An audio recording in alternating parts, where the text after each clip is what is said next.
સ્વામિનારાયણ ભગવાનના પદરસથી પાવન થયેલી આ પવિત્ર સાંકળી ગામની ભૂમિમાં આજથી 9 વર્ષ પહેલાં પૂજ્ય આપણા વક્તા મહોદય અને બાલાજી મંદિરના કોઠારી સ્વામી વિવેક સાગરદાસજી સ્વામી દ્વારા અહીંયા આશ્રમ એને અર્પણ થયો અને ત્યાર પછી એકાદ વર્ષ પછી ઘનશ્યામ મહારાજ એની પ્રતિષ્ઠા વિધિ થઈ. એના આજે 8 વર્ષ એ પૂર્ણ થઈ રહ્યા છે. ત્યારે ઘનશ્યામ મહારાજના 8મા વાર્ષિક પાટોત્સવના પાવન ઉપલક્ષ્યમાં આજની આ સત્સંગ સભા એમના વક્તા મેં પહેલાં કહ્યું મારા પરમ સ્નેહી કોઠારી સ્વામી અને હવે પછી શાસ્ત્રી સ્વામી શ્રી વિવેક સાગરદાસજી સ્વામી. આજના આ પાવન પ્રસંગે અમારા વડીલ બુઝુર્ગ અને બાલાજી મંદિર કેમ્પસ ડાયરેક્ટર પાર્ષદવર્ય કીર્તન ભગતજી, અમારા બંનેનો એકમાત્ર સેવક એટલે મુનિવત્સલ, એવા જ અમારે ઋષિ સ્વામીની ઉપસ્થિતિ છે, સાંખ્યયોગી માતાઓ, આ બધા ભક્તજનો, સંગીત વૃંદ, સૌને ભાવથી જય સ્વામિનારાયણ. પ્રગટ થયા પ્રભુ છપૈયા ગામરે, ભક્તિ માતા ધર્મ તાતનું નામ. આજના પવિત્ર દિવસે આ બધા જ જાણો છો એ રીતે ભગવાન રામ એનું પણ પ્રાગટ્ય થયું, સ્વામિનારાયણ ભગવાન એમનું પણ થયું. મહત્ત્વની વાત એ છે કે રિયલમાં આજથી 245 વર્ષ પહેલાં આ જ દિવસે ઘનશ્યામ મહારાજ એનું પ્રાગટ્ય થાય અને એ જ દિવસે 8 વર્ષ પહેલાં અહીંયા ઘનશ્યામ મહારાજ પ્રગટ થાય.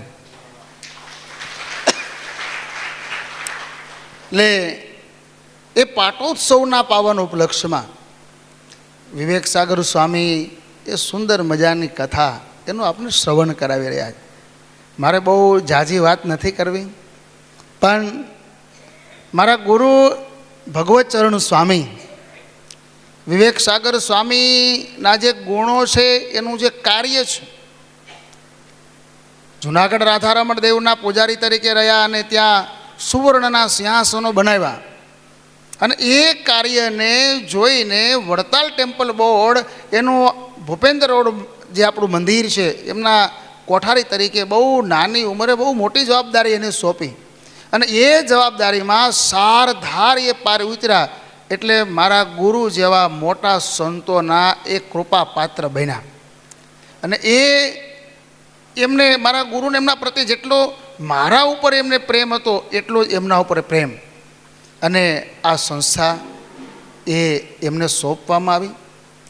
જો ભગવાનમાં પ્રેમ હોય તો ભગવાન, જો હું ઘણીવાર કહું, શ્રીમદ ભગવદ્ ગીતાના 18 અધ્યાય ભગવાન કૃષ્ણએ અર્જુનને કુરુક્ષેત્રના મેદાનમાં એ ગીતાજીનું જ્ઞાન આપ્યું. એ 18 અધ્યાયમાં ભક્તિ યોગ, જ્ઞાન યોગ, કર્મયોગ, એમાં કર્મયોગનો નિચોડ માત્ર 2 વાક્યમાં કેવો હોય તો કરેલું ક્યારેય નિષ્ફળ જતું નથી અને કર્યા વગર ક્યાંય મળતું નથી. એમણે નિસ્વાર્થ ભાવે જે સેવા કરી, રાધારમણ દેવની સેવા અને ત્યાર પછી લક્ષ્મીનારાયણ દેવની સેવા, જે નિસ્વાર્થ ભાવે સેવા કરી એના પરિણામ રૂપે આવડી મોટી સાંકળીની સંસ્થા, એમણે કલ્પનાય નહીં કરી હોય કે મારે સંસ્થા કરવી છે કે આવી સંસ્થા થશે અને એ સામેથી આવડી મોટી સંસ્થા એને અર્પણ કરવામાં આવે. આ એણે કરેલું જે સત્કર્મ, પુણ્ય કર્મ એનું ફળ છે. આજે આપણે વિવેક સાગર સ્વામીને જોઈએ છીએ તો મેં આની પહેલાં એકવાર કહેલું કે આજે આપણે જ્યારે જોઈએ છીએ ત્યારે આપણે બાલાજી મંદિરના કોઠારી તરીકે આપણે એને જોઈએ છીએ, ભૂપેન્દ્ર રોડ મંદિરના કોઠારી તરીકે કે જુનાગઢ રાધારમણ દેવના પૂજારી તરીકે, પણ આ બધું પ્રાપ્ત થયું એની પાછળ સ્વામિનારાયણ ભગવાન પ્રત્યેની અનન્ય એની નિષ્ઠા, સ્વામિનારાયણ ભગવાન પ્રત્યેનો અનન્ય એનો વિશ્વાસ, એણે એના વિદ્યાર્થી કાળ દરમિયાન સંતોની સેવા કરી, સંસ્થાની સેવા કરી, એની સાથે સાથે પદયાત્રાઓ છપૈયા સુધી હાલીને ગયા છે. અને ત્યાર પછી જે અહીંયા વાત કરીને પહેલાં દાદાની ત્યાં રહેતા હતા, એ સાસણમાં રહેતા હતા હવે એ કોઈક ખીચડી લઈ આવતો તો એ ઓલા રાશનની ખીચડી બોલો, જે અત્યારે આપણે કોઈ ખાતા નથી, એવી ખીચડીની એક જ વાર, બીજું બનાવતા આવડે નહીં ને બીજું કંઈ હતુંય નહીં. અને એ પછી તે હજી નથી આવડતું બનાવતા. અને આમેય જો રસોઈ બનાવતા નથી આવડતું ને કોઈને બીજાને બનાવતા નથી આવડતું. ઘણા છે ને પાછા બનાવતા હોય મજા, એમાં એ કોઈને બનાવે નહીં. એ કે કોઈથી બીવું નહીં ને કોઈને બીવડાવવા નહીં. હા, કોઈથી બીવવું નહીં અને કોઈને બીવડાવવા નહીં. તો એ જે ત્યાં મહાપૂજાઓ કરી, ભજન કર્યું, એના ફળ સ્વરૂપે એને રાધારમણ દેવે નજીક બોલાવ્યા. એણે કોઈ દી કલ્પના નહોતી કરી કે હું રાધારમણ દેવનો પૂજારી થાય. અને બહુ નાની ઉંમર, એ નાની ઉંમરમાં એ જુનાગઢ દર્શન કરવા આવે અને ત્યાં પૂજારી જેપી સ્વામી, હવે સાધુ તો ઘટતા જ હોય, હવે અમારે અત્યારે ઘટે જ, હવે એ તો કાંઈ લાકડાના ઘડાવાતા નથી, તમે કોઈ દેતા નથી, કારણ કે તમારે હવે એક છે. હવે આ બધી ઉપાધિ તો છે, આ કોને કહેવા જવું ઘરની વાત. એટલે હવે એ પછી એ સ્વામીજીએ કીધું ભાઈ તમે મને જો અનુકૂળતા હોય તો મને આમાં હેલ્પ કરાવો ને. હવે એને તો ભગવાનને નજીક બોલાવ્યા હતા. નિસ્વાર્થ ભાવ મને હું દેવું એ કાંઈ નહીં. અને નિસ્વાર્થ ભાવે એ પૂજા કરી એટલું નહીં, ભગવાન પોઢી જાય ને એ રાધારમણ દેવના પગ દબાવ્યો. એ પગ ક્યારે આપણે મૂર્તિ સમજી તો એ થાય, પ્રગટ ભગવાન બિરાજે છે, એ ઊભા ઊભા થાકી ગયા છે, હરણ ઘડીક પગ દબાવવું. આ ભાવ એ પ્રગટ ભાવ હતો ને, આ એના ફળ સ્વરૂપે આ બધું પ્રાપ્ત થયું છે. ભગવાનને તમે રાખશો તો બધું જ તમને પ્રાપ્ત થશે.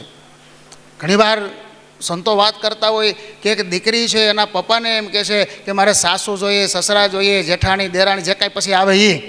તો એના પપ્પાએ એમ કીધું કે તારે એક ધણી નક્કી કરવો પડે. એક ધણી નક્કી થઈ જાય, એ યુવતી, એ યુવાન દીકરી, એક કન્યા, એક ધણી એને નક્કી થઈ જાય એટલે સાસુ, સસરા, પછી તો એ દેરાણી, જેઠાણી, પછી આખી જી સિરીઝ, કાકાજી, મામાજી, ફઈજી, ફુવાજી, આખી જી સિરીઝ, એ બધું એને એમને મળે. બોલો, પણ એક પતિ અરે હાંધો કાપી નાખે એટલે પછી એમાં ફોન કરવાની જરૂર ન રહે, એ કાર્યક્રમ પૂરો. એમ એક ભગવાનની સાથે તમે જીવને જોડ્યો એટલે આ સુખ છે ને, સુખ ને શાંતિ ને સમૃદ્ધિ તો એની મેળે મેળે આવે. અને આમ પણ લક્ષ્મીજી છે ને એ પતિવ્રતા છે, એના પતિ જાય ને ત્યાં પાછળ પાછળ જાય. એ આપણે નારાયણને રાખીએ ને એટલે લક્ષ્મીજી તો આવે આવે ને આવે. પણ હવે પરિસ્થિતિ એવી છે કે આપણે ભજન કરવું નથી અને આપણે એ જ કે ભગવાનને કાંઈક માગ્યા જ કરીએ. આમ તો બે પ્રકારના ભક્તો છે, એક સકામ અને એક નિષ્કામ. એમાં નિષ્કામ ભક્ત છે એ ભગવાનને બહુ વાલા છે. સકામ છે એ થોડાક માપે, પણ છતાંય હવે આપણે માણસ છીએ તો ક્યારેક આપણે ભગવાનની પાસે મગાઈ જાય તો વાંધો નહીં. પણ આ હું છૂટ આપું છું, ડિસ્કાઉન્ટ આપું છું, પણ એ મગાઈ જાય તો વાંધો નહીં. પણ એ તમે ક્યારે માગી શકો અને ભગવાન તમારી ઈચ્છા ક્યારે પૂરી કરી શકે? તો કે સૌથી પહેલાં તમારે એવા ભક્ત થવું પડે.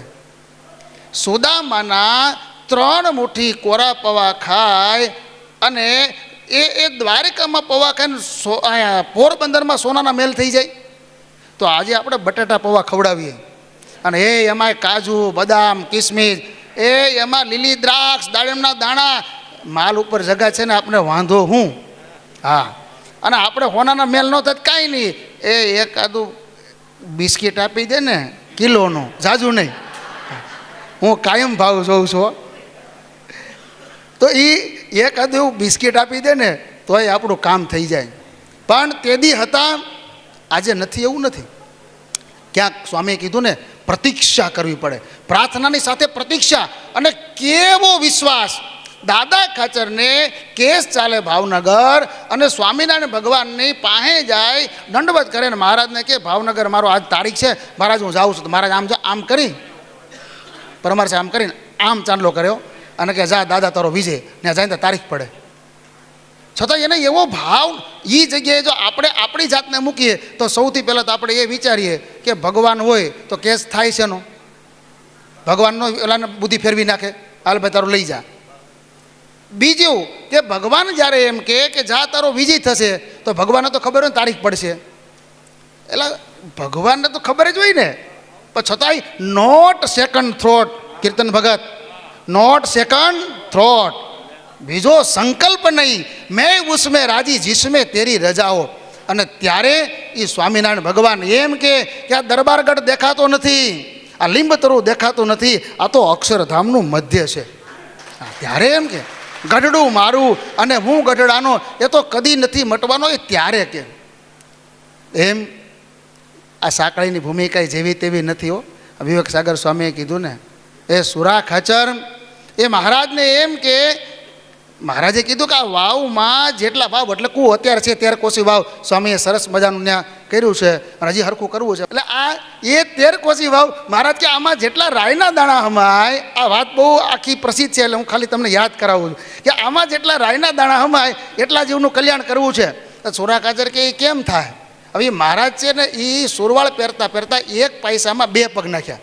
તે સુરા ખાચર કે આ સુરવાળ પહેરતા આવડતું નથી અને કલ્યાણની વાતો કરો તે કેમ થાય? તે મહારાજ આમ ચપટી વગાડીને તો પક્ષીઓ દાણા ચણતા હતા, એને સમાધિ થઈ ગઈ. સુરા ખાચર કે મહારાજ આને શું થયું? એ તમે કહેતા હતા ને કે કલ્યાણ કેમ થાય, તો આમ ચપટીમાં કલ્યાણ થાય. મહારાજ આને જગાડો, કોકનો પગ આવશે તો મરી જશે.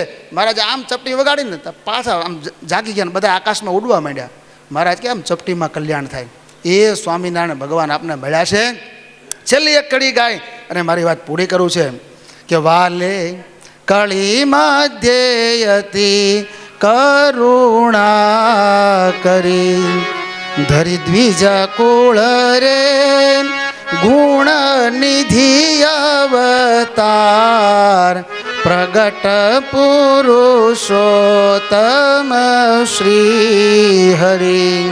સ્વામિનારાયણ ભગવાને કળિયુગમાં બહુ મોટી કૃપા કરી. આપણે 500 વર્ષ પહેલાં જન્માવો તોય ન મળત, 500 વર્ષ પહેલાં જન્માવો તોય સ્વામિનારાયણ ભગવાન ન મળત. અને અત્યારે જન્મા અને એ ભગવાનની કૃપા તેની ઓળખાણ થઈ. એટલે કીધું ભૂંડા સિદ્ધને ભટકો છો મત પંથમાં, યા તો તરત થાશો પાવન નર નારી, જેને જોઈએ તે આવો મોક્ષ માગવા. 2-4 વાતનું ધ્યાન રાખવાનું. અણહકનું લઈએ નહીં, અનિત્યનું લઈએ નહીં, ખોટું બોલીએ નહીં, ખોટું કરીએ નહીં, ભગવાનનું ભજન કરીએ, નીતિ રાખીએ, ધર્મ રાખીએ, સત્સંગ રાખીએ. એટલે ભગવાન ગમે ત્યાંથી તમને દેહ ઓલે છે ને ભજન, ગમે ત્યાંથી ગોતી ગોતી હંસલાને આપે મોતી, એવું ભજન છે. ગમે ત્યાંથી કીડીને કણ હાથીને મણ, એટલે તું ઉપાડ ને મણ 4 પગાને 4 જોને ધીરજ ધરતો અરે અધીરા ઈશ્વર પૂરે આનજો. ફરી એ વાત ઉપર પ્રાર્થના અને પ્રતીક્ષા થકી જ ભગવત તત્વની પ્રાપ્તિ થાય છે. બહુ સરસ કથા પૂજ્ય વિવેક સાગર સ્વામી એને સંભળાવી. પણ મારા ગુરુને ફરી યાદ કરું, એ એમ કહેતા કે પ્રગટ હોય ત્યારે કોઈને જાણે રમાપતિ કી રીત, હરિ કૃપા સે હરિજન જાણે જગત આંધળું ભીત. તે કેવું તો કે ઉલટી નિંદા કરે એવું જગતને ને ભગતને વેર છે બિલ્લી ઉંદરના જેવું. એમ કહેતા કે જગતડા કે ભગતડા કાલા છે, એ કાલા નથી, મારા પ્રભુને મન એ વાલા છે. એમ